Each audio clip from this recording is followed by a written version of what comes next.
Okay, hello everyone. तो आप लोगों का जो बुद्धिज़्म का क्लास चल रहा था, तो उसी को कंटिन्यू करेगा। तो लास्ट टाइम जब हम लोग बुद्धिज़्म के बारे पढ़ रहा था, तो हम लोग बुद्धा का जो पर्सनल लाइफ के बारे हम लोग देखा था कि कैसा वो मतलब चेंज आया उसका अंदर में, क्योंकि वो डेड बॉडी को देखा है, बुद्धा इंसान को देखा है, मतलब एज वाला इंसान, और फिर बीमारी को देखा है। तब जाके पता चला है कि दीज आर द रियलिटीज़ जो दुनिया में है। तो वो रियलिटीज़ से उसको छुपा के रखा था उसका पेरेंट्स लोग, है कि नहीं? तब जैसे ही उसको ये रियलिटी के बारे में पता चला है, वो कहाँ चला गया? फॉरेस्ट में चला गया, और जो एक्चुअल ट्रूथ है, ये लाइफ का ट्रूथ को ढूंढने के लिए वो निकल गया, है कि नहीं?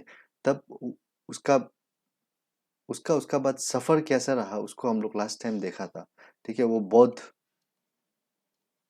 बौद्ध गया में पीपल ट्री का नीचे में उसको क्या हुआ था? एनलाइटमेंट हुआ था। एनलाइटमेंट एनलाइटमेंट है कि नहीं?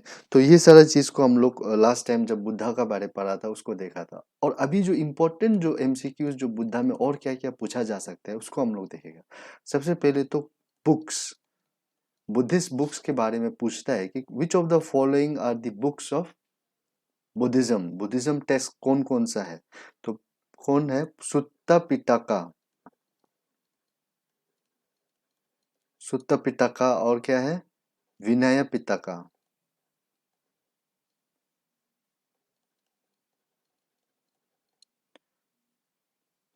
और क्या है? अभिधम्मा। और जटाका स्टोरीज तो हम लोग बचपन में सुना होगा। ये बुद्धा का जो स्टोरीज का ऊपर में है, बुद्धा का लाइफ में क्या क्या हुआ है। अंगुली मार बोल के आप लोग कहानी भी सुना होगा। तो ये सारा चीज जो जटाका स्टोरीज में लिखा गया है, तो ये जो बुक्स है उसका नाम आपको पता होना है, क्योंकि एमसीक्यू में दिया जाएगा कि which of the following is not a Buddhist text. तो ये सब तो है। तो जो नहीं है उसको, ये सब को एलिमिनेट करके जो नहीं है उसको आप आंसर को टिक करना है। ठीक है? तो ये सब चीज जो आपका बुद्धिज्म का जो इम्पोर्टेंट ये है, क्या बोलते हैं, आपका एमसीक्यूज है। तो बुद्धिस्ट काउंसिल के बारे में भी हम लोग देखा था। बुद्धिस्ट काउंसिल जो चार हुआ था, 1 2 3 4, ठीक है ना? 1 2 3 4, इसमें से भी इम्पोर्टेंट क्या है? थर्ड वाला, जिसको अशोका, किंग अशोका जो लीड किया था, ठीक है नहीं? उसके बाद फोर्थ वाला जो इम्पोर्टेंट है, जो कनिष्का किया था। क्यों इंपॉर्टेंट है? क्योंकि फोर्थ काउंसिल में बुद्धिज्म जो डिवाइड हो गया था, डिवाइड कैसे हुआ है? महायाना और हिनायाना। और महायाना और हिनायाना का डिवीजन जब हुआ है, तो कौन किंग था? कनिष्का था। और कौन सा काउंसिल था? Fourth council.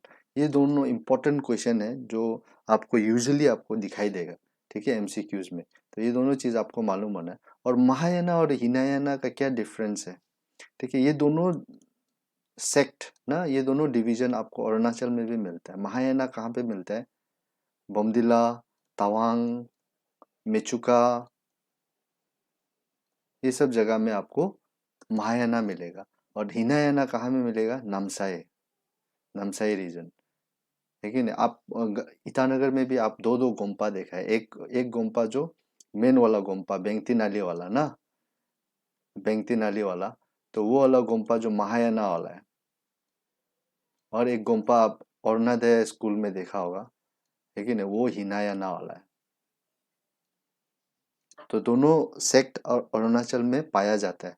तो दोनों को हम लोग को पता होना है, ठीक है? और ये डिवीजन कब हुआ है? फोर्थ काउंसिल में होता है।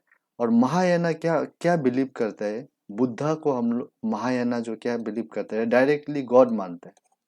और यहाँ पे आइडल वर्शिप होता है ज्यादा। और वैसे हिनायाना क्या मानता है? बुद्धा को क्या मानता है? एनलाइटन बॉडी मानते हैं, एनलाइटन बॉडी या एनलाइटन ह्यूमन बीइंग मानते हैं। ठीक है, तो ये दोनों जो मेन डिफरेंस है, हिनायाना और महायाना। तो इसी के साथ हम लोग का जो इम्पोर्टेंट जो बुद्धिज्म का ऊपर में जो जो एमसीक्यूज पूछा जाता है वो हम लोग खत्म कर लिया। ठीक है, लेकिन बुद्धा का जो कंटेम्प्रेरी में और एक इंसान था जो बहुत मतलब फेमस था, उसका नाम क्या था? महावीर। और ये कौन सा रिलीजन से इसको हम लोग जोड़ते हैं? जैनिज्म। अगर आप महावीर को देखेगा तो ऑलमोस्ट सिमिलर टू बुद्धा है। फोटो आपके लिए यहाँ स्टोर किया हुआ है, ये देखिए, ऑलमोस्ट सिमिलर टू बुद्धा है महावीर। और इसको कौन सा रिलीजन से जोड़ते हैं? जैनिज्म। ठीक है, जैनिज्म और बुद्धिज्म का ज़्यादा फेमस होने का कारण क्या है? आपको बताया था वर्ण सिस्टम, 4 भाग में, ब्राह्मण्स, उसके बाद क्षत्रियास, उसके बाद वैश्यास, उसके बाद शूद्रास में डिवाइड हुआ था। और शूद्रास का ऊपर में बहुत सारा अत्याचार होता था, डिस्क्रिमिनेशन होता था। तो ये कास्टलेस सोसाइटी को प्रमोट करने के लिए ये 2 रिलीजन आए, जैनिज्म और बुद्धिज्म। दोनों में कास्ट नहीं होता है, इसलिए ज़्यादातर शूद्रास लोग यहाँ पे मर्ज हो गया। और बहुत सारा जो ये बिलीव करता है कि सोसाइटी में इक्वालिटी होना चाहिए, कास्ट नहीं होना चाहिए, वो लोग भी यहाँ पे मर्ज किया। एक बहुत बड़ा इंसान का नाम है बी आर अम्बेडकर। वो बोला था कि हम चाहे जो रिलीजन में हम पैदा हुआ है, लेकिन हम मरना कौन सा रिलीजन में चाहता है? बुद्धिज्म। एज ए बुद्धिस्ट हम मरना चाहता है, क्योंकि बुद्धिस्ट एक ऐसा रिलीजन है जहाँ पे कास्ट नहीं होता है। ठीक है, इसीलिए B R Ambedkar finally Buddhism में कन्वर्ट हो गया और एज ए बुद्धिस्ट वो मरा है। बी आर अम्बेडकर शूद्रा, एक बहुत ही आ, आ, ये नीचे वाला जो सोसाइटी या कास्ट माना जाता है, वहां से आता था। महर कम्युनिटी से आता था। और उसको बचपन में बहुत सारा डिस्क्रिमिनेशन सहना पड़ा, तो उसी की वजह से वो बिल्कुल हेट करने लग गया वो सोसाइटी को, और बुद्धिज्म में कन्वर्ट होने का उसका दिल चाहा, और फाइनली वो बुद्धिज्म में कन्वर्ट हुआ है। ठीक है, और जैनिज्म का बारे बोलेगा तो जैनिज्म लोग क्या मानता था? किसका टीचिंग मानता था? तीर्थंकरास। वो लोग का जो लीडर्स है, वो लोग को हम लोग तीर्थंकरास बोलते हैं। TIR, तीर्थंकरास।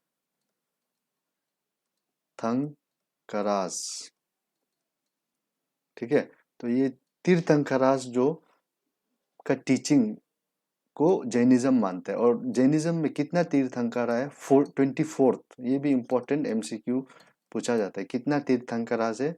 24th। और महावीरा कौन सा वाला तीर्थंकरा है? कौन सा टीचर है? नंबर कौन सा है? 24th जो तीर्थंकरा था सीरीज में, वो कौन था? महावीरा था। और फर्स्ट जो कौन था? फर्स्ट जो कौन है? ऋषभ नाथ।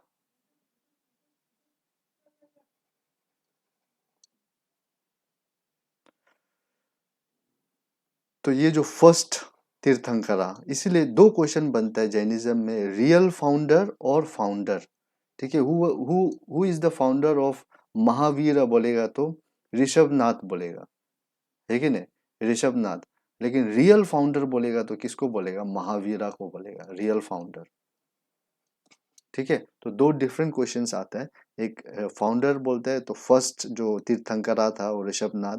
तो और रियल फाउंडर एक्चुअली में जो जैनिज्म को मासेस में ले गया, वो कौन था? महावीरा था। तो इसीलिए 2 MCQs बनता है, दोनों को आप लोग ध्यान से देखना है। ठीक है, दूसरा चीज जो जैनिज्म में और इम्पोर्टेंट क्या है बोलने से, ऑफ कोर्स जो महावीरा का जो पर्सनल लाइफ, जैसे हम लोग बुद्धा का जो पर्सनल लाइफ को देखा था, उसी तरह महावीरा का जो पर्सनल लाइफ जो इम्पोर्टेंट है। बर्थ कहाँ पे हुआ था, है कि नहीं? कुंदग्राम। उसका बाद माँ का नाम, फादर का नाम, ये सब इम्पोर्टेंट है। फादर जो सिद्धार्थ।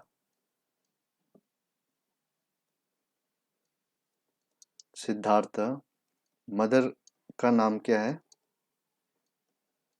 त्रिशला। ठीक है, तो ये सब जो इम्पोर्टेंट चीज जो आपको पता होना है। ठीक है, और इवन कोई MCQ में देखा था कि फर्स्ट डिसाइपल, महावीरा का फर्स्ट डिसाइपल का नाम भी पूछा है, तो वो कौन था? जमाली।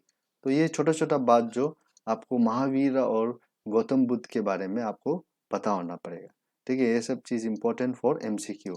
और महावीर का जो जैन का जो है टेक्स्ट, जैन टेक्स्ट का नाम क्या है? अंगास। ठीक है, अंगास मतलब वो सारा जो जैन का टेक्स्ट होता है। ये भी पूछा गया है आपको एमसीक्यू में।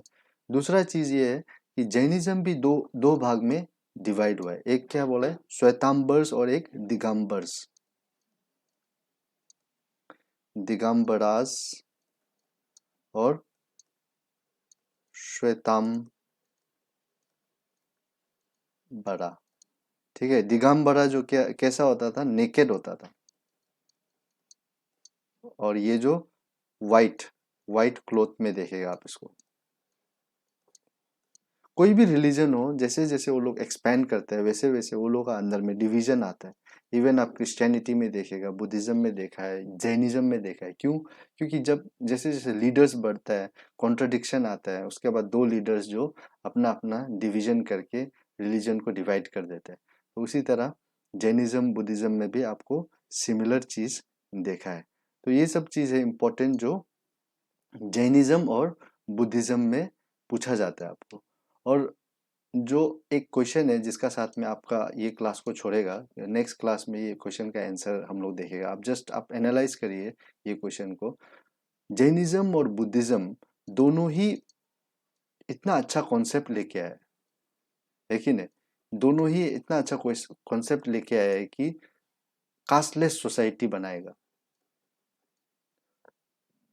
और इसका जो ग्रोथ भी है वो भी अच्छा हुआ था। स्पेशली बुद्धिज्म का ग्रोथ बहुत ज्यादा था इन इन कंपैरिजन विद जैनिज्म। लेकिन भी बाद में क्या हुआ है, दोनों ही डाउनफॉल हुआ है। आज अगर इंडिया में देखेगा तो परसेंटेज ऑफ बुद्धिज्म, जो जो आदमी बुद्धिस्ट को फॉलो करता है वो इवन लेस देन 1% है शायद। तो इवन लेस देन 1% है। तो ये चीज अगर आप देखेगा तो समझ में नहीं आ रहा है कि नहीं, कास्टलेस सोसाइटी को प्रमोट कर रहा है, इतना अच्छा कॉन्सेप्ट लेके आ रहा है, लेकिन भी ये ग्रो होते होते फिर रुक गया, फिर नीचे डाउनफॉल फॉल होने लग गया और अल्टीमेटली फिर हिंदुइज्म हिंदुइज्म में मोस्टली चला गया, जो एक कास्ट वाला सोसाइटी था जहाँ पे ब्राह्मणिकल सोसाइटी बोलते हैं कि नहीं, ब्राह्मण्स, क्षत्रियास, वैश्यास और शूद्रास में फिर डिवीजन होता था। वही सोसाइटी में फिर वापस मोस्ट ऑफ द पॉपुलेशन चला गया। तो व्हाई दिस इज सो, ये क्वेश्चन आपको हम पूछ के आज के क्लास को यहीं रख रहा है। आप जस्ट एनालाइज करिए और हमको नेक्स्ट टाइम जब क्लास शुरू होगा तब बताइए। और एक क्वेश्चन का साथ आपको आपका क्लास छोड़ेगा, वो क्या है, इम्पोर्टेंस ऑफ बुद्धिज्म। बुद्धिज्म क्यों अभी इम्पोर्टेंट है प्रेजेंट वर्ल्ड या प्रेजेंट इंडिया में, इंडिया को बुद्धिज्म से क्या फायदा हुआ है। ठीक है, तो ये दोनों क्वेश्चन को पूछते हुए आज का क्लास छोड़ रहा है और आप नेक्स्ट क्लास में हम लोग ये इसका आंसर को डिस्कस करेगा। ठीक है, आप लोग भी सोचिए, एनालाइज करिए और हमको बताइए। Okay, thank you.